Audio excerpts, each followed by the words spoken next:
2-3 বছর পর পর খামারের মাটি খনন করতেই হবে।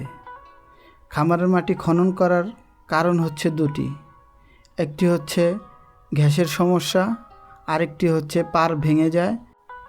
মাটি খনন করার পরের বছর মাছ খুব ভালো গ্রোথ আসে এবং মাছ খুব ভালো উৎপাদন হয়।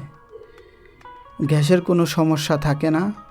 সেজন্যই খামারিরা 2-3 বছর পর পর মাটি কাটে।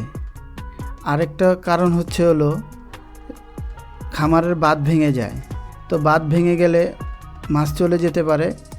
তো সেজন্য বাঁধগুলো পুনর্নির্মাণের জন্য এই মাটি খনন করা হয়।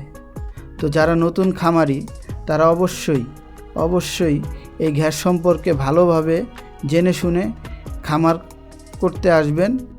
নতুন খামারিরা গ্যাস সম্পর্কে না জানলে আপনারা একবারে মাঠে মারা যাবেন, ব্যাপক হারে লস হবে।